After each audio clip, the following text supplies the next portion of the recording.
शङ्करांश भूम शङ्करार्यपीठसद्गुरून् शुद्धसत्त्वभासुरान् सुवर्त्मनीतभूसुरान् सर्वभूतसौख्यदान् क्षमाकरान् यतीश्वरान्। श्री गुरुभ्यो नमः। स्वाराज्य सिद्धि अध्यारोप प्रकरणं 33வது श्लोकम्। खानाम् आत्मत्ववादे प्रतिनियतगतौ स्वामी नानात्वदोषात् देहोन्मन्थ प्रसंगः समुदित विषये द्वन्द्वमूकां म्रियेरन् दृष्टश्रुतानाम् अपि च न घटते नापि संघो निरूप्यः स्वप्नद्रष्टैव न स्यात् शयन मरणयोर् निर्विशेषाद् भयं स्यात्। போன 2 ஸ்லோகங்கள்ல இந்த சார்வாக்கன் சரீரத்தையே ஆத்மா அப்படின்னு சொன்னானோ இல்லையோ, அந்த சரீரத்தை போய் ஆத்மான்னு சொல்லியே யாரோ ஏமாத்தி விட்டுருக்கா அப்படின்னு சொல்லி சரீரம் ஆத்மா ஆக முடியாது. இந்த ஸ்லோகத்துல இந்திரியாத்மவாதத்தை நிராகரணம் பண்றான். என்ன சொல்றானா, சரீரம் ஆத்மா ஆகாதுங்கிறது வாஸ்தவம், நான் ஒத்துக்கிறேன். ஆனா சரீரத்துக்கு உள்ள ஆத்மா இருக்கு. அதுக்குள்ள உள்ள ஆத்மானா என்னது? இந்த கண்ணு காது மூக்கு இந்திரியங்கள்லாம் இருக்கும். இந்த இந்திரியங்கள் தான் ஆத்மா. இது ஆத்மான்னு சொன்னா தப்பு கிடையாது.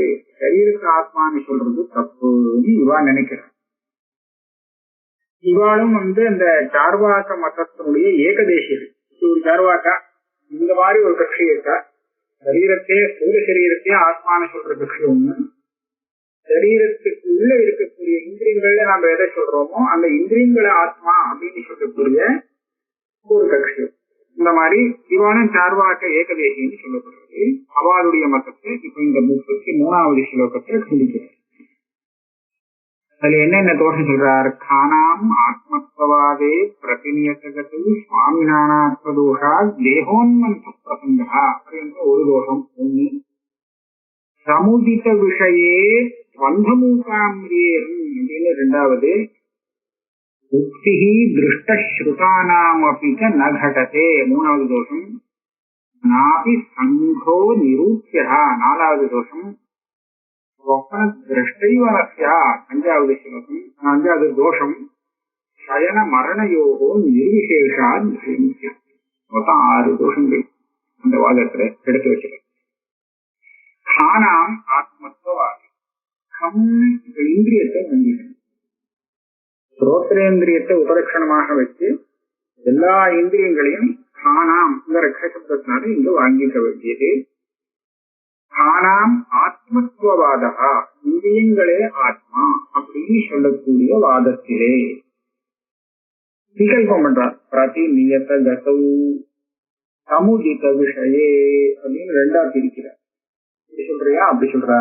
இந்திரியங்கள்னா ஞானேந்திரியம் சொன்னா நமக்கு 6 இந்திரியங்கள் இருக்கு. 5 ஞானேந்திரியம் மனசையும் சேர்த்துட்டா 6 ஆயிடும். இப்ப இந்த இந்திரியங்கள் எல்லாத்தையும் மொத்தமா சேர்த்து ஆத்மான்னு சொல்றியா? இல்ல இந்த இந்திரியங்கள் ஒவ்வொன்றும் இந்த சரீரத்துக்கு ஆத்மாவாக இருக்குன்னு சொல்றியா? ஒவ்வொன்றும் ஆத்மா அப்படின்னு சொன்னால் இந்த சரீரத்துல 5 ஆத்மா 6 ஆத்மா இருக்கு. ஒவ்வொரு சரீரத்துக்கும் 5-6 ஆத்மா இருக்குன்னு சொல்ல முடியா இருக்கும். பிரதிநியத கதௌ சுவாமி நானாத்மதோஷம். அப்ப என்னாச்சு? இந்த தேகத்துல ஆத்மா தானே சுவாமி. அப்ப இந்திரியம் தான் ஆத்மான்னு சொன்னால் அதுதான் இந்த தேகத்துக்கு சுவாமி.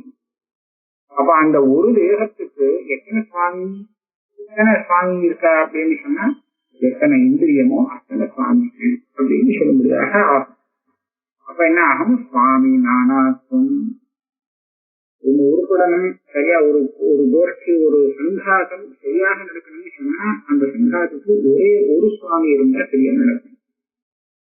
நிறைய சுவாமி இருந்துட்டான்னு சொன்னா அப்ப ஆளுக்கு ஒண்ணு சொல்றதுக்க சரியா நடக்காது, விவகாரம் கட்டு போகணும்.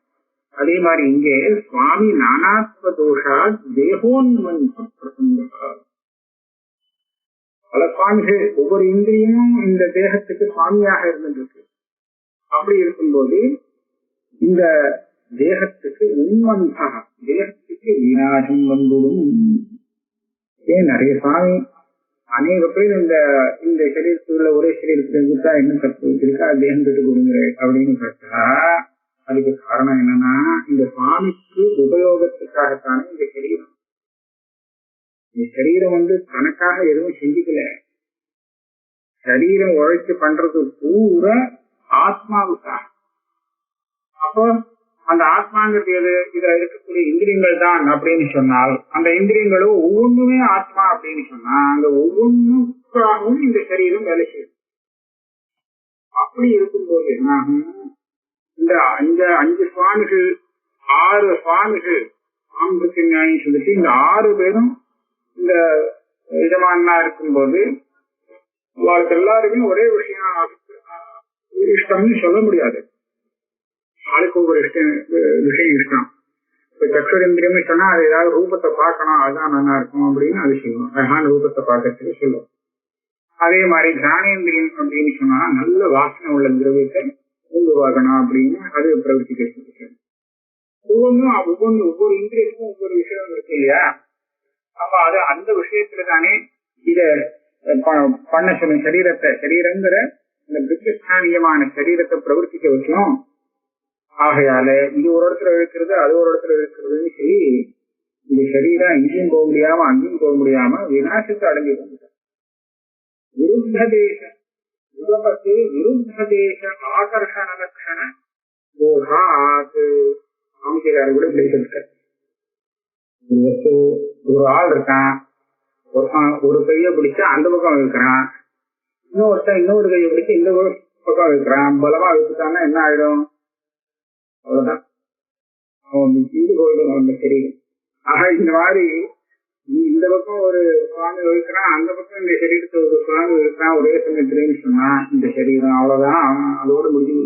தேகத்துக்கு உன்மசன பிரசங்கா. அப்போ சொல்லலாம், ஒரே சரீரத்துல இருக்கக்கூடிய அந்த 5-6 ஆத்மாக்களும் ஒரு ஏகமத்தியமா தான் இருக்கும், விருத்தமான மத்தி இருக்காது. ஆனா இது ஒரு பக்கம் இருக்காது, அது ஒரு பக்கம் இருக்காது, எல்லாமே சேர்ந்து ஐக்கமத்தியமாக இந்த விஷயத்துல பிரவர்த்தி வைக்கணும் தீர்மானம் பண்ணி அப்படிதான் பண்ணோம் அப்படின்னு சொன்னார். இட வச்சுக்கிறது ஏன்னா 4-5 பேர் ஒரு விஷயத்துல சுவாமியா இருந்தா இவா அவங்க சொல்றா அவா அவங்க சொல்றா, ஆக சண்டையிலதான் முடியுதுங்கிறத பாக்குறோம். அப்படி இருக்கும்போது இங்க ஒரே தேகத்துல அநேக ஆத்மாக்களை வச்சுட்டு அதுக்கும் இந்த ஒவ்வொரு ஆத்மாவுக்கும் விஷயமும் தனித்தனியா இருக்கு. ஏன்னா இந்திரியம் தானே ஆத்மா. கண்ணால ரூபத்தை பார்க்க முடியுமே தவிர ஒரு ரசத்தை அனுபவிக்க முடியாது, கந்தத்தை அனுபவிக்க முடியாது. அதுக்குன்னு தனி வேற ஆத்மா இருக்கு, இங்க இந்திரியம் இருக்கு. அப்போ இந்த மாதிரி தன் விஷயத்தை தனித்தனியாக வச்சிருக்கக்கூடிய ஆத்மாக்களாக ஒரு இடத்துல சேர்ந்தாக்க இது எப்படி சண்டை வராம இருக்கும்? அதனால சமம் வந்துதான் ஆகணும். ஆக கடைசியில இது சரீரம் சரியா வராது, என்ன பண்ண முடியாது. அப்ப என்ன சொல்லணும்? சரி அப்படின்னா இதை விட்டுருவோம், இந்த பட்சத்தை நீங்க விசேஷம் பண்ண அளவு இந்த இந்திரியங்கள்லாம் பிரத்யேகம் ஒவ்வொன்றும் தனித்தனி ஆத்மாவா, இது எல்லாமும் சேர்ந்து ஒரு ஆத்மாவா அப்படின்னு. பிரத்யேகம் ஒவ்வொன்றையும் தனித்தனி ஆத்மா அப்படின்னு சொன்னா ஒவ்வொரு தேகத்திலும் அநேக ஆத்மாக்கள் வந்துடும், அது இந்த மாதிரி கஷ்டம் வந்துவிடும், தேகத்துக்கு விநாசம் வந்துவிடும் அப்படின்னு சொன்னது வாஸ்தவம். ஆனா இத்தனை இந்திரியங்களும் சேர்ந்து ஒரு ஆத்மாவாக இருக்கு அப்படின்னு சொன்னா என்ன? அப்ப பிரச்சனை இருக்காது இல்லையோ அப்படின்னு கேட்டா, அப்ப சொல்றாரு சமுதித விஷயே சுவந்தமூகாமிரியேரம். இந்த சமுதாயம் இருக்கே, இந்திரிய சமுதாயம், இதுல ஏதாவது ஒண்ணு குறைஞ்சதுன்னு சொன்னா அப்ப என்ன ஆகும்னா அந்த சமுதாயம் இல்லைன்னு ஆயிடும். சமுதாயத்துக்கு விநாசம் இருக்கு. சமுதாயத்துல இருக்கக்கூடிய சமுதாயிகள் விநாசத்தை அடைஞ்ச சமுதாயம் விநாசத்தை அடையும். அந்த விதத்துல பாக்கறச்ச 5 இந்திரியங்களுடைய சமுதாயத்தை ஆத்மா அப்படின்னு சொன்னால் ஒருத்தனுக்கு என்ன ஆச்சு? இந்த சத்துரேந்திரியங்கிறது கெட்டு போயிடுச்சு. ஆரம்பத்துல செய்யா இருந்துன்றது, அப்புறம் ஏதோ ஒரு காரணத்தாலே அது காமிக்க மாட்டேங்கிறது, அதாவது காரியம் பண்ணல, வீணா போயிடுச்சு. அவனை தான் நம்ம அந்தன்னு சொல்லுவோம். அந்தன்னு சொல்லும் போது இந்த சக்ஷுரேந்திரியமும் சேர்ந்து அந்த சமுதாயம் தானே ஆத்மாவா இருந்தது. இந்த சக்ஷுரேந்திரியம் சரியா இருக்கிற காலத்துல இந்த ஒண்ணு வீணா போயிடுத்து, சக்ஷுரேந்திரியம் போயிடுத்துன்னு சொன்னா இப்ப 4 இந்திரியங்கள் சேர்ந்து இன்னொரு ஆத்மான்னு சொல்ல முடியாது. என்னாச்சு? பழைய ஆத்மா என்னாச்சு? சொல்லணும். அந்தா, இது அந்த ஆத்மா ஆயிடுச்சு. முன்னாடி அனந்தகா, அனந்த ஆத்மா அங்க போச்சு, அது போயிடுச்சு. அந்தமூக்காக மிரியேரன், அங்க அவனுக்கு ஒரு மரணம் ஏற்பட்டு போச்சு அந்த ஆத்மாவுக்கு. அதே மாதிரி மூக்கா வாதிந்திரியம் இருக்கு, பேசிட்டே இருந்தது. அப்புறம் இப்போ ஏதோ ஒரு காலத்தால பேசி நின்று போயிடுச்சு. அப்படியானால் வாதிந்திரியம் கெட்டு போச்சு. இந்த இந்திரியங்கிற ஒரு ஆத்மா வீணா போனதுனாலே அந்த சமுதாயம் போயிடுச்சு. ஆக ஒரு சின்ன சமுதாயத்தினால இன்னொரு புது ஆத்மா வந்ததுன்னு சொன்னோம். அப்படி சொன்னா பழைய ஆத்மா செத்து போச்சு. அந்த மூகாகாம் சரி, அந்த மாத்தா போனா என்ன, புதுசா ஒரு ஆத்மா வந்துட்டு இல்லையோ, பாக்கி உள்ள இந்திரியங்களுடைய சமுதாயத்தை நான் ஆத்மான்னு சொல்லிக்கிறேன் அப்படின்னு அவன் சொன்னானே. ஆனால் இது வேற ஆத்மான்னு சொன்னான். ஆனா இந்த ஆத்மா வேறன்னு சொல்றது சரியா இருக்காது. ஏன் அப்படின்னு கேட்டா, நான் சொன்ன உதாரணத்திலே ஏற்கனவே இந்த கண் சரியாக தெரிஞ்சு அந்தனாக ஆகிறதுக்கு முன்னாடி அவன் என்ன விஷயத்த பார்த்தானோ அந்த விஷயத்தை அவன் கண் போனதுக்கு அப்புறம் கூட ஞாபகப்படுத்தி சொல்லுறான். ஏன்? ஆத்மா அதே ஆத்மா தானே, அதனால அதுக்கு தெரிஞ்ச விஷயத்த அவன் அந்த சம்ஸ்காரத்தை வச்சுட்டு ஸ்மரணம் பண்ணி அழகா சொல்லிடுறான், நான் இதை பார்த்தேன் அப்படின்னு. ஆனா நீ சொன்ன பிரக்கிரியப்படி பார்த்தோம்னா, அந்த எந்த கண்ணை வச்சு அவன் பார்த்தானோ அந்த கண்ணுங்கிற ஆத்மா இப்போ தினாட்டுக்கு அடைஞ்சிருக்கு. அப்படின்னா கண்ணோடு சேர்ந்து இருந்த அந்த சமுதாயம் இப்ப இல்ல, இது வேற சமுதாயம் சொல்லணும். அப்போ கண்ணால பார்த்த ஆத்மா வேறு, இப்போ இருக்கிற கண்ணு போனதுக்கு அப்புறம் இருக்கிற ஆத்மா வேறுன்னு சொல்லணும். இந்த ஆத்மாவும் அந்த ஆத்மாவும் வேறன்னு சொன்னா அப்ப இந்த ஆத்மாவுக்கு அந்த ஆத்மாவுடைய அனுபவம் எப்படி ஞாபகத்துக்கு வர முடியும்? கண்ணால பார்க்கும்போது கண்ணு வேலை பண்ணிட்டு இருந்தது. அப்ப ஏற்கனவே பார்த்த விஷயத்தை கண்ணு விட்டு போய் அந்தனாக இருக்கும் நிலையிலே அவனால ஸ்மரிக்க கூட முடியாது. ஏன்னா இது வேற ஆத்மா அப்படின்னு சொல்ல முடியாது. அதனால திருஷ்ட விஷயத்தை, ஏற்கனவே திருஷ்ட விஷயத்தை அந்தனான பிறகு ஒருத்தனால ஸ்மரிக்க முடியாது போயிடும்.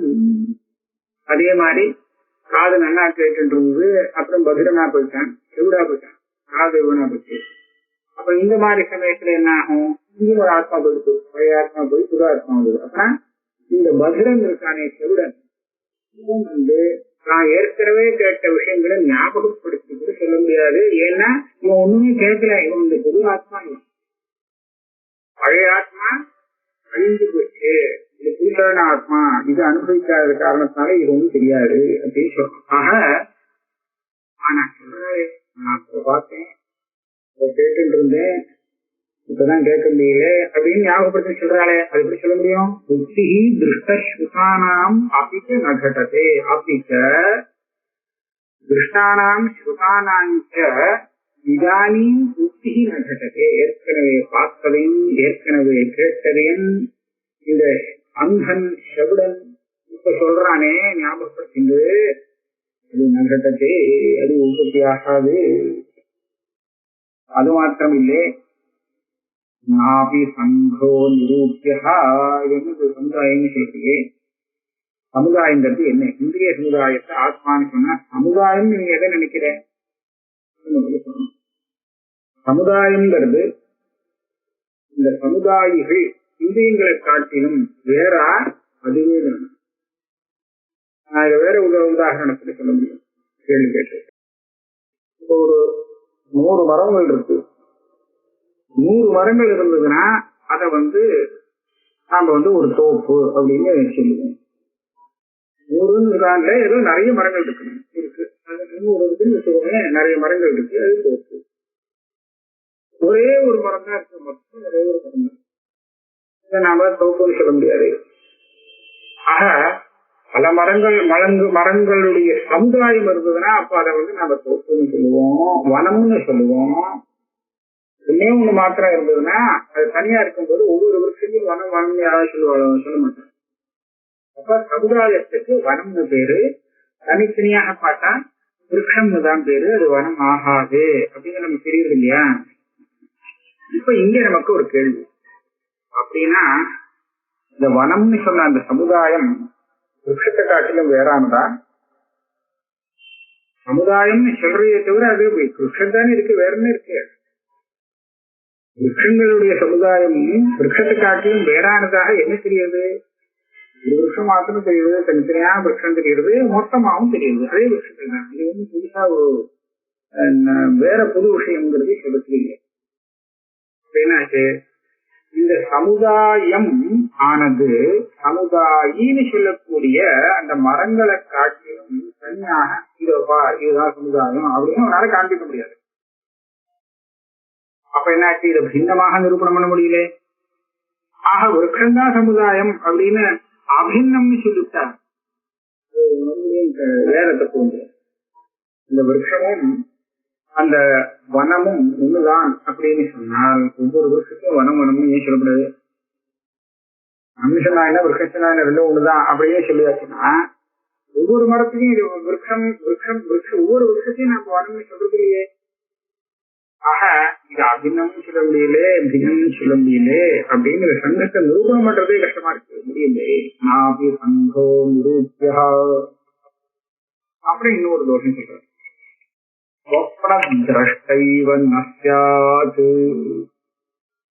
யாரும் சொப்பனம் பார்க்க முடியாது அப்படின்னு சொல்றாரு. ஏன் அப்படி? இந்திரியங்கள் இந்த தேகத்துல ஆத்மா அப்படின்னு சொல்லிட்டா யாருமே சொப்பனம் பார்க்க முடியாது. சொப்பனம் திரஷ்டைவ நஷ்யா. ஏன் அப்படி? நீங்கதான் சொப்பனம் பார்த்தான், இந்திரியங்கள் ஆத்மா சொன்னதுனால சொப்பனம் பார்க்க முடியாதுங்கிறது ஏன்? சொப்பனம் பார்க்கறதுல என்ன தப்பு அப்படின்னு கேட்டா சொல்றார், இந்த சொப்பனம் காலத்துல இந்திரியங்கள்லாம் இருக்கே இதெல்லாம் வேலையை நிறுத்தி இருக்கு. அதாவது கண் பார்க்கறது இல்லை, காது கேட்கறது இல்லை, வாய் பேசுறது இல்லை, இப்படி எல்லாமே அதாவது வியாபாரத்தை நிறுத்தி வச்சிருக்கோம் சொப்பன காலத்துல. அப்புறம் பார்த்துட்டு இருக்கிறது என்ன கண்ணை திறந்து வச்சுட்டா பாக்குறேன், கண்ணு திறந்து இல்ல, காது கேட்கல, ஒண்ணும் இல்லை. ஆக சொப்பன காலத்துல இவருடைய இந்திரியங்கள்லாம் வேலையை நிறுத்தி வச்சிருக்கு. இதுகள்லாம் வேலை பண்ணினா தானே ஆத்மா வந்து பார்க்க முடியும். இதுகள் தானே உனக்கு ஆத்மா, உன் பட்சத்திலே இதுகள் தான் ஆத்மா. ஆக கண்ணுங்கிற ஆத்மா பார்க்கறது, காதுங்கிற ஆத்மா கேட்கறது அப்படின்னு சொல்லணும் இந்த சமுதாயத்துல. ஆனா சொப்பன காலத்துல சொப்பனம் பார்த்துட்டு இருக்கும் நிலையில, தூங்குற நிலையில இதனுடைய காது கண்ணெல்லாம் எல்லாமே முடிவுக்கு அது ஒன்னும் வேலை செய்யல, வேலை செய்யாம விராமத்தோடு இருக்கு. அப்படி இருக்கிறது ஆத்மா தூங்கிட்டு இருக்கு, ஆத்மா வேலை செய்யல. அதனால இந்த ஆத்மா இல்லாததுனாலே சொப்பனத்தை யாரு பார்க்கறது? சொப்பனத்தை பார்க்கக்கூடிய ஆத்மா ஒண்ணு இருக்கு. யாருமே சொப்பனத்தை காண முடியாது. ஏன் காண முடியாது? ஏன்னா எதை நான் ஆத்மானு சொன்னேன்னா அது வேலையை நிறுத்தி தூங்கி இருக்கு, அது பார்க்காது கேட்காது. இப்போ எது பார்க்கறது, எது சொப்பனத்தை கேட்கறது அப்படின்னு கேட்டா ஒண்ணுமே இல்லை. ஆக சொப்ன திரஷ்டா ஏவனஸ்யா, தோளத்துல தூங்குறா, நமக்கு சொப்பனம் வருது இல்லையோ, அவன் தானே பாக்குறான், இது சாட்சியா இருந்துட்டு இருக்காங்க இல்லையோ.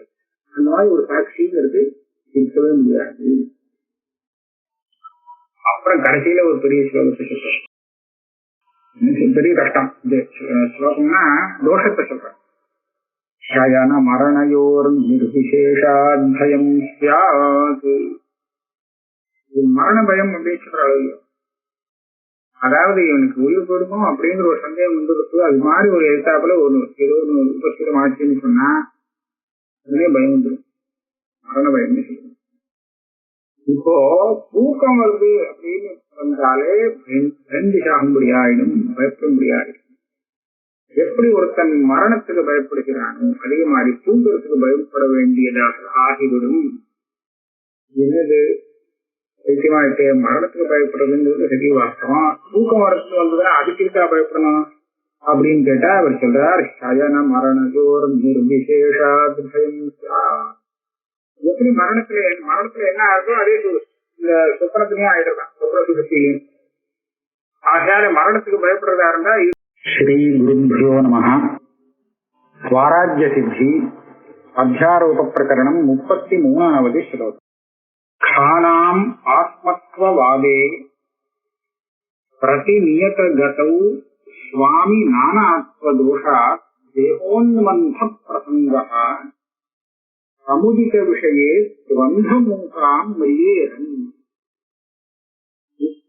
திருஷ்டஸ்ருதானாம் அபி ச ந घटते நாபி சந்தோ நிரூப்யः ஸ்வப்னத்ரஷ்டைவ ந ஸ்யாத் சயன மரணயோர் நிர்விசேஷாத் பயம் ஸ்யாத். போன 2 ஸ்லோகங்கள்ல இந்த சார்வாக்கன் சரீரத்தையே ஆத்மா அப்படின்னு சொன்னானோ இல்லையோ, அந்த சரீரத்தை போய் ஆத்மான்னு சொல்லியே யாரோ ஏமாத்தி விட்டுருக்கா அப்படின்னு சொல்லி சரீரம் ஆத்மா ஆக முடியாது.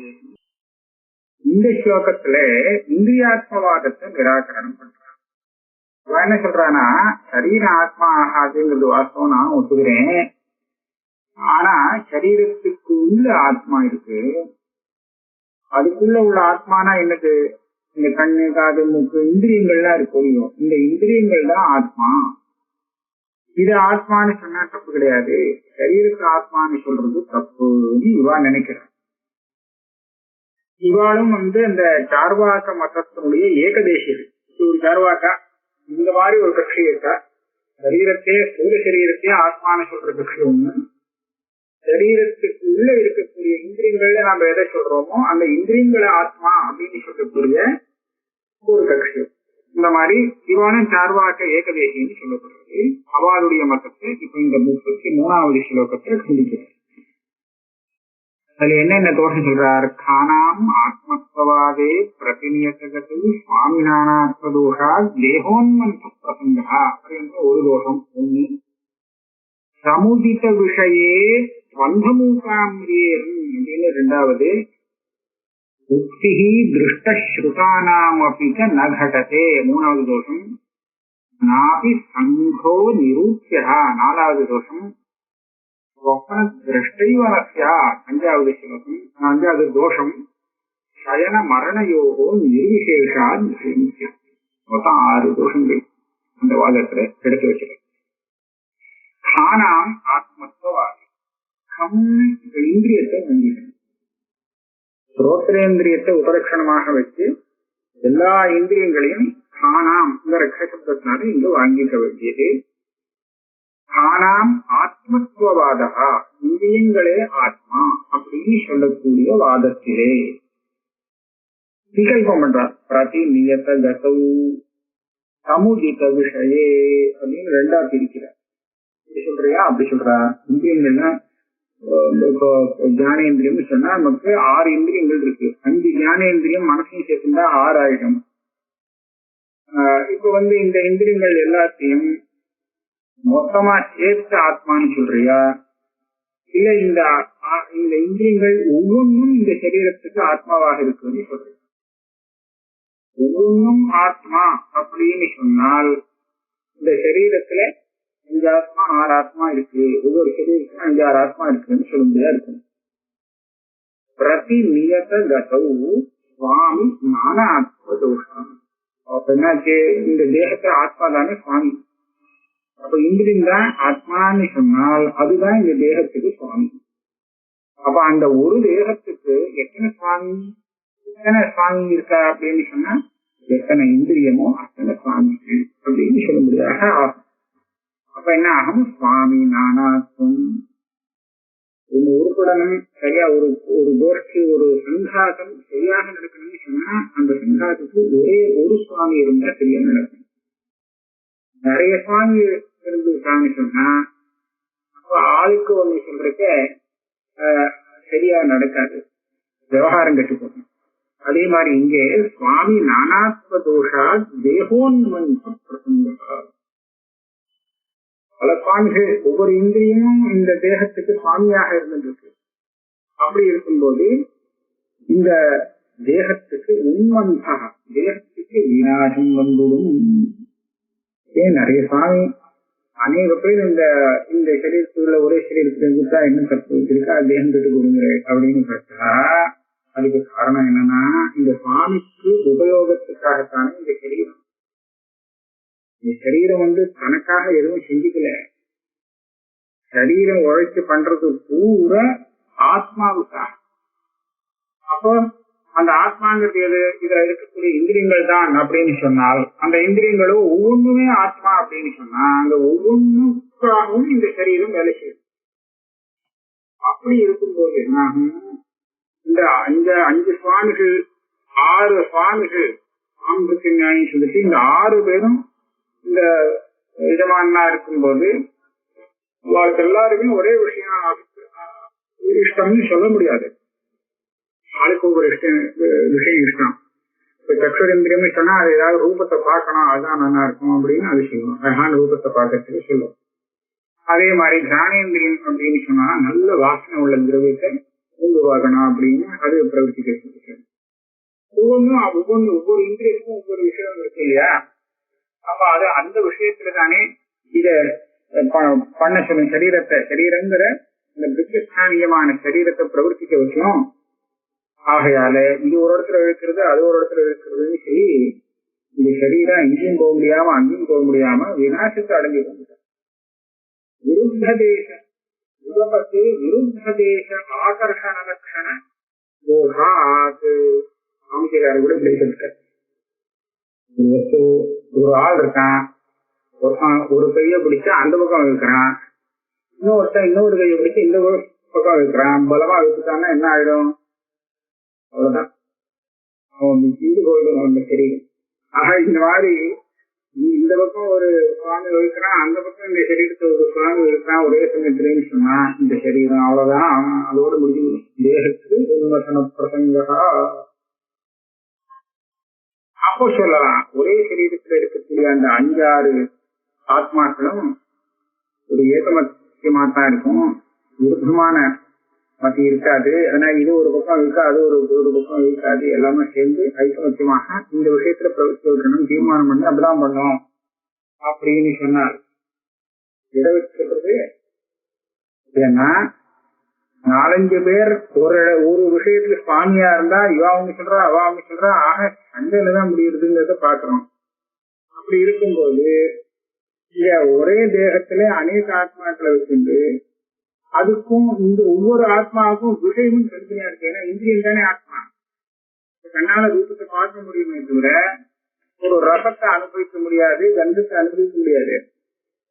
அதுக்குன்னு தனி வேற ஆத்மா இருக்கு, இங்க இந்திரியம் இருக்கு. அப்போ இந்த மாதிரி தன் விஷயத்தை தனித்தனியாக வச்சிருக்கக்கூடிய ஆத்மாக்களாக ஒரு இடத்துல சேர்ந்தாக்க இது எப்படி சண்டை வராம இருக்கும்?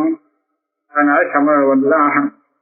ஆக கடைசியில இது சரீரம் சரியா வராது, என்ன பண்ண முடியாது. அப்ப என்ன சொல்லணும்? சரி அப்படின்னா இதை விட்டுருவோம், இந்த பட்சத்தை நீங்க விசைக்கம் பண்ண அளவு இந்த இந்திரியங்கள்லாம் பிரத்யேகம் ஒவ்வொன்றும் தனித்தனி ஆத்மாவா, இது எல்லாமும் சேர்ந்து ஒரு ஆத்மாவா அப்படின்னு. பிரத்யேகம் ஒவ்வொன்றையும் தனித்தனி ஆத்மா அப்படின்னு சொன்னா ஒவ்வொரு தேகத்திலும் அநேக ஆத்மாக்கள் வந்துடும், அது இந்த மாதிரி கஷ்டம் வந்துவிடும், தேகத்துக்கு விநாசம் வந்துவிடும் அப்படின்னு சொன்னது வாஸ்தவம். ஆனா இத்தனை இந்திரியங்களும் சேர்ந்து ஒரு ஆத்மாவாக இருக்கு அப்படின்னு சொன்னா என்ன? அப்ப பிரச்சனை இருக்காது இல்லையோ அப்படின்னு கேட்டா, அப்ப சொல்றாரு சமுதித விஷயே சுவந்தமுகாமிரியேரம். இந்த சமுதாயம் இருக்கே, இந்திரிய சமுதாயம், இதுல ஏதாவது ஒண்ணு குறைஞ்சதுன்னு சொன்னா அப்ப என்ன ஆகும்னா அந்த சமுதாயம் இல்லைன்னு ஆயிடும். சமுதாயத்துக்கு விநாசம் ஏற்படும். சமுதாயத்துல இருக்கக்கூடிய சமுதாயிகள் விநாசத்தை அடைஞ்ச சமுதாயம் விநாசத்தை அடையும். அந்த விதத்துல பாக்கறச்ச 5 இந்திரியங்களுடைய சமுதாயத்தை ஆத்மா அப்படின்னு சொன்னா ஒருத்தனுக்கு என்ன ஆச்சு? இந்த சத்துரு இந்திரியங்கிறது கெட்டு போயிடுச்சு.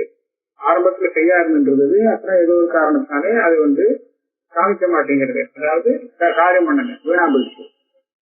அவனை தான் நம்ம அந்தன்னு சொல்லுவோம்.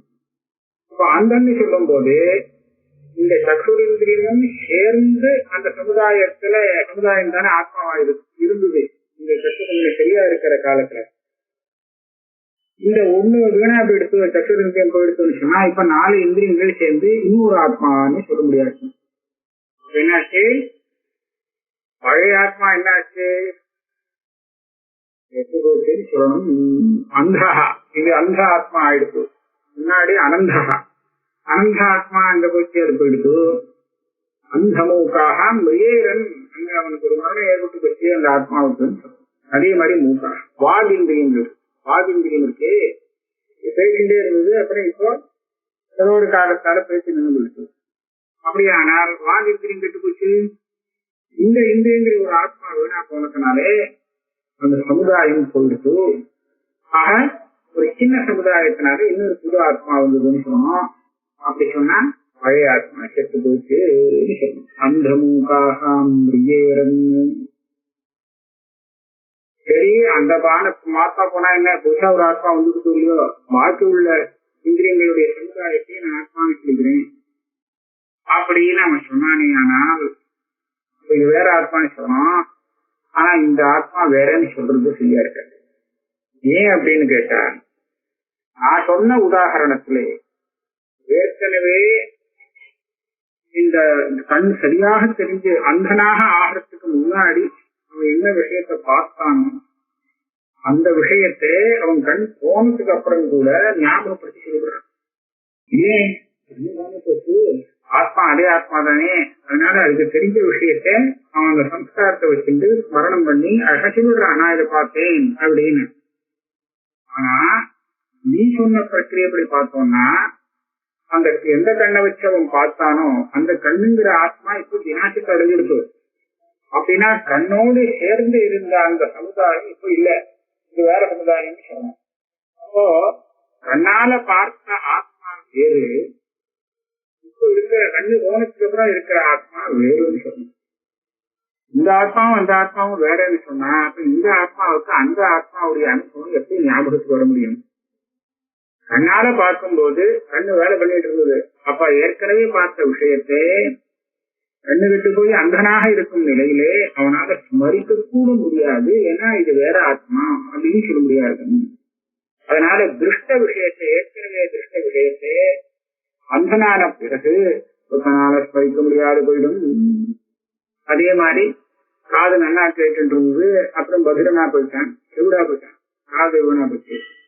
அப்ப இந்த மாதிரி சமயத்துல என்ன ஆகும்? இங்க ஒரு ஆத்மா போயிடுச்சு, பழைய ஆத்மா போய் புது ஆத்மா வந்தது. அப்புறம் இந்த பகிரன் இருக்கானே செவிடன், இவன் வந்து நான் ஏற்கனவே கேட்ட விஷயங்களை ஞாபகப்படுத்தி கூட சொல்ல முடியாது. ஏன்னா இவன் ஒண்ணுமே கேட்கல, இவன் இந்த புது ஆத்மா, இவன் பழைய ஆத்மா அழிஞ்சு போச்சு, இது புதுசான ஆத்மா, இது அனுபவிக்காத காரணத்தினால இது ஒன்றும் தெரியாது அப்படின்னு சொல்றோம். ஆக நான் சொல்றேன், நான் பார்த்தேன், கேட்டு இருந்தேன், இப்பதான் கேட்க முடியல அப்படின்னு ஞாபகப்படுத்தி சொல்றாளே, அது எப்படி சொல்ல முடியும்? புத்தி திருஷ்டானாம் அபிச்ச நகட்டதே அபிச்ச திருஷ்டானாம் ஸ்ருதானாஞ்ச இதானியும் புத்தி நகட்டதே. ஏற்கனவே பார்த்ததையும் ஏற்கனவே கேட்டதையும் இந்த அந்தன் செவிடன் இப்ப சொல்றானே ஞாபகப்படுத்திண்டு, அது நகட்டதே, அது உற்பத்தி ஆகாது. அது மாத்திரம் இல்லை, நாபி சங்கோ நிரூபியா, என்னது சமுதாயம் சொல்றீங்க? சமுதாயங்கிறது என்ன? இந்திரிய சமுதாயத்தை ஆத்மான்னு சொன்னா சமுதாயம் நீங்க எதை நினைக்கிற? சமுதாயம்ங்கிறது இந்த சமுதாயிகள் இந்திரியங்களை காட்டிலும் வேறா, அதுவே தான். நான் இதை வேற உதாரணத்துல சொல்ல முடியும். கேள்வி கேட்டு இப்போ ஒரு 100 மரம்